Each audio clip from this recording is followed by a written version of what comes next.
हसीना के खिलाफ साजिश हुई। लंदन से दुबई तक शेख हसीना सरकार को उखाड़ फेंकने के लिए सीक्रेट मीटिंग हुई। इस डर्टी गेम में पूर्व पीएम के बेटे से लेकर पाकिस्तान की खुफिया एजेंसी आईएसआई तक के लिंक का पर्दाफाश हुआ है।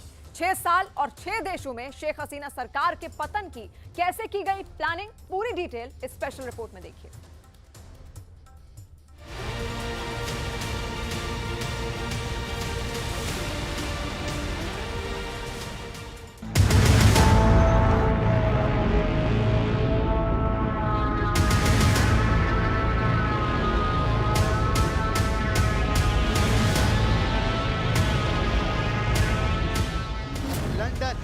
दुबई, जेद्दा, रावलपिंडी, बीजिंग, वाशिंगटन डीसी और ढाका, बहुत बड़ा नेटवर्क, बहुत बड़ी साजिश, बहुत बड़ी कारस्तानी, बहुत बड़ी फंडिंग और फाइनली बांग्लादेश में शेख हसीना सरकार का पतन।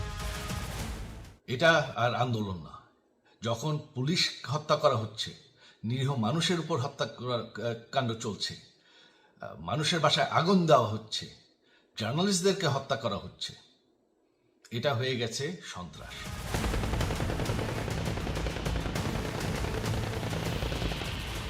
खाक में मिल रही लोकतांत्रिक व्यवस्था के अंत की इनसाइड स्टोरी बड़ी खतरनाक है। आंदोलन और उपद्रव के शोलों को जलाने का ऐसा षड्यंत्र सामने आया है कि आप देखकर दंग रह जाएंगे। बांग्लादेश में जो खून की होली खेली जा रही है, शहर शहर जो लाशें गिर रही हैं, गली गली गोलीबारी की जो तस्वीरें आ रही हैं, उसके पीछे एक ऐसे बदबूदार साजिश की कहानी है जो खौफ से भरी हुई है। बांग्लादेश को फूंक ताप देने के पीछे के किरदारों की पूरी डिटेल आपको एक एक कर दिखाते हैं। साजिश का किरदार नंबर 1 तारिक रहमान, साजिश का किरदार नंबर 2 बांग्लादेश का संगठन जमाते इस्लामी, साजिश का किरदार नंबर 3 पाकिस्तान की खुफिया एजेंसी आईएसआई, साजिश का किरदार नंबर 4 अमेरिका की खुफिया एजेंसी CIA, साजिश का किरदार नंबर 5 चीन की सरकार। इन 5 साजिशकर्ताओं ने बांग्लादेश को पतन के पाताल लोक में पहुंचा दिया है। शुरुआत तारिक रहमान से, जिसे बांग्लादेश में डार्क प्रिंस कहा जाता है। पूर्व प्रधानमंत्री खालिदा जिया का बेटा तारिक रहमान वो चेहरा है जिसने शेख हसीना सरकार की तबाही की स्क्रिप्ट लिखी और इसे अमली जामा पहनाने के लिए उसने पाकिस्तान की खुफिया एजेंसी ISI से लेकर जमात इस्लामी के कारकुनों को एक्टिव किया। तारिक रहमान मनी लॉन्ड्रिंग में दोषी पाए जाने के बाद 2018 से ही देश से बाहर है। खुफिया रिपोर्ट के मुताबिक ऑपरेशन रिजीम चेंज का खाका पाकिस्तानी खुफिया एजेंसी ISI की मदद से लंदन में तैयार किया गया और बांग्लादेश में लागू किया गया। दावा किया जा रहा है कि ऑपरेशन रिजीम चेंज के लिए तारिक रहमान और ISI के अधिकारियों के बीच सऊदी अरब में भी अनेक बैठकें हुई। तारिक रहमान बांग्लादेश की पूर्व प्रधानमंत्री खालिदा जिया के बेटे हैं और पॉलिटिकल पार्टी BNP के कार्यकारी अध्यक्ष हैं। यह भी कहा जा रहा है कि तारिक के संबंध पाकिस्तान के जमाते इस्लामी से हैं और जमाते इस्लामी के संबंध अमेरिका की खुफिया एजेंसी CIA से हैं। सूत्रों के मुताबिक तारिक रहमान ने ISI के साथ मिलकर 6 साल पहले से ही तख्ता पलट की तैयारी कर ली थी। बांग्लादेश नेशनलिस्ट पार्टी ISI की तख्ता पलट को लेकर डील हुई थी। लंदन में इस तख्ता पलट के लिए पहली मीटिंग 2018 में ISI के साथ BNP के एक्टिंग चीफ तारिक रहमान के बीच हुई, जिसके बाद दूसरी मीटिंग सऊदी अरब में हुई थी। ऐसा दावा किया जा रहा है कि इसके बाद तारिक रहमान की कई बार मुलाकात ISI से यूरोप के कई देशों में हुई थी। ISI ने इसके लिए अपने senior operation commander Javed mehndi को जिम्मेदारी दी थी। ISI ने ही BNP और जमात इस्लामी के बीच गठबंधन कराया और ISI ने ही जमात इस्लामी के स्टूडेंट विंग को ढाका यूनिवर्सिटी में एक्टिव किया। ऐसा भी कहा जा रहा है कि पिछले 6 वर्षों से ISI ने तारिक रहमान के जरिए कई मिलियन डॉलर बांग्लादेश में जमात इस्लामी के स्टूडेंट विंग को दिए। जमात इस्लामी ने इस पैसे से ढाका यूनिवर्सिटी के साथ साथ प्राइवेट यूनिवर्सिटी में भी अपने कैडर तैयार किए। BNP की UA यूनिट के प्रमुख जाकिर हुसैन और पाकिस्तानी सेना के रिटायर्ड लेफ्टिनेंट कर्नल शाहिद के बीच दुबई में अनेकों बैठकें हुई थी। ये रिटायर्ड लेफ्टिनेंट कर्नल दुबई में आईएसआई का एजेंट भी है और इन दोनों ने ही मिलकर तारिक रहमान के साथ आईएसआई के नंबर 1 पॉलिसी मेकर जावेद से जिद्दा में मुलाकात फिक्स की थी।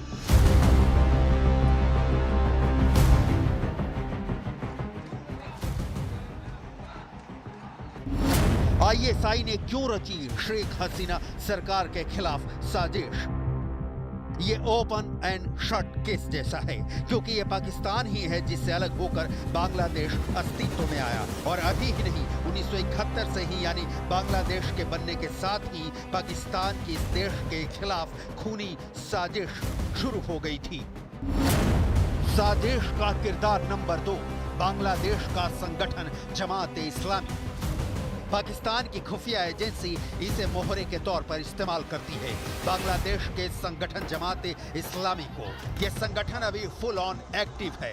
बांग्लादेश से शेख हसीना की सरकार को उखाड़ फेंकने में सबसे बड़ा रोल जमात-ए इस्लामी के छात्र संगठन इस्लामिक छात्र शिविर ने ही निभाया है। आरक्षण के खिलाफ पिछले 2 महीनों से सड़कों पर धरना प्रदर्शन कर रहे छात्र इस्लामिक छात्र संगठन के ही हैं।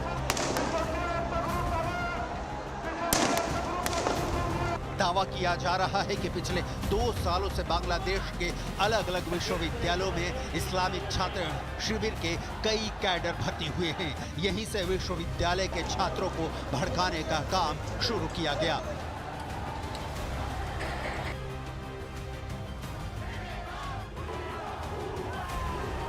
वैसे तो बांग्लादेश की ज्यादातर यूनिवर्सिटी और कॉलेजों में इस्लामिक छात्र शिविर का दबदबा है, लेकिन Dhaka university, Chittagong university, Jahangir university, इसके अलावा सिलहट यूनिवर्सिटी और राजशाही यूनिवर्सिटी जमात-ए इस्लामी का गढ़ माना जाता है। यहां आपको जमात-ए इस्लामी की डिटेल जरूर देखनी चाहिए, क्योंकि बांग्लादेश में बगावत की आग भड़काने में इस संगठन की जिम्मेदारी बहुत बड़ी है। मुस्लिम ब्रदरहुड के नेता सैयद अबुल आला मौदूदी ने जमात-ए इस्लामी की स्थापना की थी। इसके अलावा इस्लामी विजय, दुनिया को इस्लाम के झंडे के नीचे लाना इसका मकसद है। शेख हसीना सरकार ने जमात-ए इस्लामी और इसके संगठन छात्र शिविर पर बैन भी लगा दिया था। यह बैन कट्टर इस्लामिक संगठन होने के आधार पर लगाया गया था और जमात-ए इस्लामी पर आतंकवाद विरोधी अधिनियम के तहत एक्शन भी हुआ था। इसके अलावा जमात-ए इस्लामी पर आरोप है कि पाकिस्तान के साथ मिलकर यह काम करता है और बांग्लादेश की आजादी के वक्त जमात-ए इस्लामी ने पाकिस्तान का साथ दिया था। यही वजह है कि बांग्लादेश की आजादी के बाद शेख मुजीबुर रहमान ने जमात-ए इस्लामी को बैन कर दिया था, लेकिन तानाशाह जियाउर रहमान ने जमात-ए इस्लामी से बैन हटा दिया। साजिश का किरदार नंबर 3, पाकिस्तान की खुफिया एजेंसी आईएसआई। छात्र राजनीति के अलावा जमात-ए इस्लामी संगठन मदरसों की गतिविधि में भी सक्रिय है। मालदीव की तर्ज पर बांग्लादेश में भी इंडिया आउट अभियान शुरू किया गया। इसके पीछे इस्लामी छात्र शिविर ही था। अभियान के पीछे पूरी साजिश पाकिस्तान और उसकी खुफिया एजेंसी आईएसआई की थी। दावा किया जा रहा है कि बांग्लादेश में इस्लामिक स्टूडेंट कैंप के छात्र आईएसआई के चंगुल में फंस गए और आंदोलन हिंसक हो गया। बांग्लादेश की व्यवस्था के रसातल में जाने की कहानी लंबी है और इसका कारण है बांग्लादेश की सत्ता और सियासत में शेख हसीना की गहरी जड़ें। शेख हसीना 2009 से ही बांग्लादेश की प्रधानमंत्री थी। लंबा शासकीय अनुभव, बांग्लादेश के निर्माता बंगबंधु शेख मुजीबुर रहमान की लिगेसी और बांग्लादेश का लगातार उठता विकास का ग्राफ, कई ऐसी वजह थी शेख हसीना के खिलाफ साजिशकर्ताओं की दाल नहीं गलने की। लेकिन इसी साल जनवरी के महीने में हुए चुनाव में बाहरी शक्तियों ने खेल कर दिया। शेख हसीना को फिर से सत्ता में आने से रोकने के लिए जो षड्यंत्र रचा गया वो सफल नहीं हो सका और शेख हसीना प्रधानमंत्री बनने में कामयाब हो गई। शेख हसीना के विरोधी दावा करने लगे कि शेख हसीना ने चुनाव में धांधली की है। शेख हसीना ने विपक्ष को कुचलकर सत्ता हासिल की है। शेख हसीना तानाशाह बन गई हैं और इन्हें सत्ता से उखाड़ फेंकना चाहिए। शेख हसीना के खिलाफ बगावत का मोर्चा सिर्फ छात्रों ने नहीं संभाला। विरोध की इस चिंगारी को बांग्लादेश के डॉक्टर मोहम्मद यूनुस जैसे बुद्धिजीवियों ने हवा दी। Mohammad Yunus Nobel prize winner हैं और बांग्लादेश में उन्हें बहुत सम्मान हासिल है, लेकिन मोहम्मद यूनुस की राजनीतिक महत्वाकांक्षा रही है जिसका प्रदर्शन वो 1 दशक पहले भी कर चुके हैं। मोहम्मद यूनुस इस समय बांग्लादेश से बाहर हैं और शेख हसीना सरकार की विदाई से बेहद खुश भी हैं। कहा जा रहा है कि बांग्लादेश में जो अंतरिम सरकार बनेगी उसका सलाहकार मोहम्मद यूनुस को ही बनाया जाएगा। मोहम्मद यूनुस के बीएनपी के कार्यकारी अध्यक्ष से भी बेहद करीबी रिश्ते हैं और साथ ही ये भी बताया जा रहा है कि मोहम्मद यूनुस इसके पहले भी शेख हसीना सरकार के खिलाफ काफी एक्टिव रह चुके हैं। शेख हसीना सरकार के पतन के बाद मोहम्मद यूनुस ने जो प्रतिक्रिया दी है उससे बहुत कुछ क्लियर हो जाता है। हम मुक्त हो गए हैं और अब हम एक आजाद देश हैं। जब तक वो यहाँ थी हम कब्जे में थी। वो एक कब्जा करने वाली शक्ति, एक तानाशाह, एक सेनापति की तरह व्यवहार कर रही थी। वो सब कुछ नियंत्रित कर रही थी। डॉक्टर मोहम्मद यूनुस को जनता अपनी सिर आंखों पर बिठाती रही है। यही वजह है कि शेख हसीना के रुखसत होने के बाद देश मोहम्मद यूनुस की ओर उम्मीद भरी नजरों से देख रहा है। आपको दिखाएंगे कि दुनिया भर में चर्चित हस्ती डॉक्टर मोहम्मद यूनुस क्यों हो गए थे शेख हसीना सरकार के खिलाफ। क्यों कहा जा रहा है कि शेख हसीना सरकार के पतन में मोहम्मद यूनुस का भी है हाथ। 84 साल के मोहम्मद यूनुस ने 2006 में ग्रामीण बैंक की स्थापना की और माइक्रो क्रेडिट और माइक्रो फाइनेंस जैसे नए नए आइडिया दिए। इसी बात के लिए डॉक्टर यूनुस को 2006 में नोबेल शांति पुरस्कार से नवाजा गया। 2009 में डॉक्टर यूनुस को United states presidential medal of freedom से सम्मानित किया गया था। 2010 में डॉक्टर यूनुस को कांग्रेसनल गोल्ड मेडल दिया गया। तमाम उपलब्धियों के बावजूद शेख हसीना के कार्यकाल में ही मोहम्मद यूनुस पर 20 लाख अमेरिकी डॉलर गबन करने का आरोप लगा था। इस मामले और लेबर कानूनों को नहीं मानने के आरोप में डॉक्टर यूनुस को 6 महीने की जेल की सजा भी सुनाई गई थी। हालांकि यूनुस अपने ऊपर लगे सभी आरोपों को सिरे से नकारते रहे हैं और जमानत पर जेल से बाहर ही आ गए।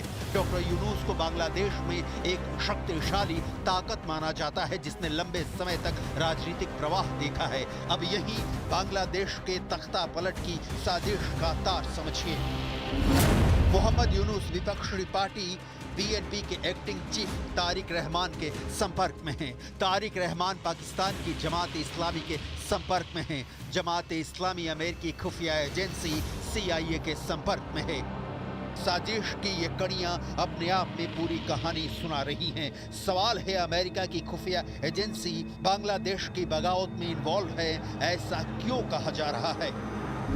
साजिश का किरदार नंबर 4, अमेरिका की खुफिया एजेंसी CIA। अमेरिका ने बांग्लादेश में एयरबेस के लिए जमीन मांगी, लेकिन शेख हसीना ने इनकार कर दिया क्योंकि यह फैसला चीन को चिढ़ाने वाला होता और जाहिर है अमेरिका की एंट्री से बांग्लादेश की हालत पाकिस्तान की तरह हो जाती। बिना नाम लिए शेख हसीना ने चुनाव के दौरान जिस व्हाइट मैन का जिक्र किया और बात पब्लिक डोमेन में आई, वो इशारा अमेरिका की ओर ही था। अमेरिका ने बांग्लादेश में दाल गलाने की खूब कोशिश की, लेकिन जब नहीं गली तो शेख हसीना सरकार को चुनाव में धांधली करने वाला कहकर बदनाम करना शुरू कर दिया। साजिश का किरदार नंबर 5, चीन की सरकार। शेख हसीना भले ही देश छोड़ने पर बाध्य हुई, लेकिन ये तथ्य है कि पिछले वर्षों में बांग्लादेश में विकास रफ्तार पकड़ रहा था। शेख हसीना ने 2 दशकों के कार्यकाल में भारत और चीन के बीच बेहतर बैलेंस बनाकर रखा, लेकिन चीन को बांग्लादेश की जमीन पर BRI चाहिए। भारत के खिलाफ सैन्य जमावड़े के लिए बड़ा बेस चाहिए, नेवल एसेट के लिए और बड़े करार चाहिए। शेख हसीना इसके लिए राजी नहीं थी। आपको याद होगा कि शेख हसीना दिल्ली दौरे के बाद जब बीजिंग गई तो जिनपिंग से तलखियों के बीच उन्हें अपना दौरा कट शॉर्ट कर वापस लौटना पड़ा, यानी चीन को भी नाराज कर बैठी। शेख हसीना आखिर किस किस को खुश रखती? चीन नाराज था कि शेख हसीना भारत से अपने गहरे संपर्क बना रही हैं। अमेरिका नाराज था कि शेख हसीना चीन से हथियार खरीद रही हैं और पाकिस्तान तो शुरू से ही शेख हसीना और उनकी पार्टी से बेहद नाराज था। इस त्रिकोणीय साजिश के तहत शेख हसीना का तख्ता पलट एक ना एक दिन देर सवेर होना ही था। आखिर जिसके लिए पिछले 6 महीने से साजिश रची जा रही थी और इसी के लिए विदेशों से फंडिंग भी हो रही थी।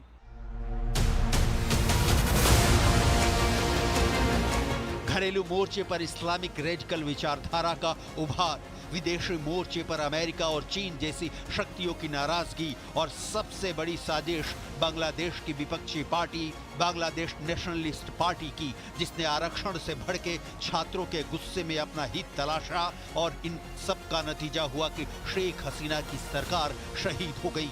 यूएन की एक रिपोर्ट के मुताबिक शेख हसीना एक बड़ी आबादी को गरीबी और भुखमरी से आजाद कर चुकी थी, लेकिन अब वही शेख हसीना बांग्लादेश से भागने के लिए मजबूर हुई, दूसरे देशों में शरण की अपील कर रही हैं।